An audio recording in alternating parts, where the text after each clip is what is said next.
Alright guys, it's Charlie Tango 1994 back with another YouTube video, and I've got another batch of CBs this week, so I'm going to shoot a couple of videos for YouTube of each of the different rigs that I've bought, and we're going to kick off this week with a Hawk FM-4000. It's not actually a rig that's known to me. I don't think I've come across the Hawk brand before, but kind of caught my eye because it was boxed. And also comes with the user manual, and is in pretty good nick. As with a lot of the rigs that we've seen, there's a little bit of wear on it. Clearly it's been used, but it's quite a nice little rig. I also wanted to say about the instruction or the user guide, because I've never really looked at one of these, and this one in particular anyway, it's got some quite useful information. Two sort of key sections, one about the installation of your CB radio and one about operation, but there is some quite good stuff, just having a quick browse through it, about how to mount your aerial, things to consider, sort of, you know, location, noise interference, all that sort of stuff. So, you know, it's worth a read. Now I know probably most people just toss it to one side and ignore it, but I was quite impressed by that.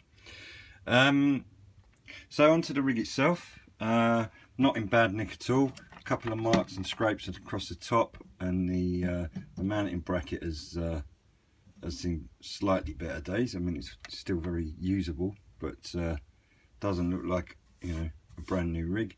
I suppose one of the most outstanding features of it is that the little pots on the front, the dials are black with the chrome backing, and a lot of the other rigs that we've looked at, certainly from the early 80s, tend to have kind of a chrome finish. So to me anyway, it's quite interesting that they've gone with sort of a two-tone look, and then the signal meter in the middle, and you know, channel indicator, that sort of stuff. This guy has got an RF gain and also a delta tune, which I'm starting to see on more and more rigs, and I think for certain boards anyway, but I need to do my research on exactly what it does. I don't know whether it's a sort of a tone control or kind of moderates the frequency in any way. I'm not really sure, so I'll have to look into that.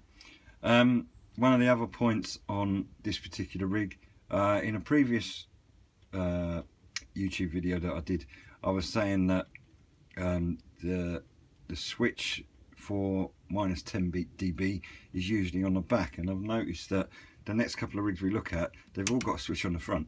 So I just want to sort of say that I'm contradicting myself there, but you know, different boards and different manufacturers put things in different places. So it's just funny that this week most of them have all got a switch on the front. Other news on this was, apart from the fact it took ages to be delivered, not that that's relevant at all, but it came with a different mic, and when I powered it on, it wasn't working right. It is working now. I've got a squirrel. So you know, I've done some tests on it and stuff like that. But with the mic that was shipped with it, I got no audio at all when I first turned it on, and when I keyed up, sound started coming out of the microphone, and I did manage to test the frequency as well, and I could actually get a signal in. So it was the wrong mic for that sort of rig. I've always thought until this week that any 4-pin CB radio mic would fit on any CB, you know, that would take 4 pins anyway, and clearly that's not the case.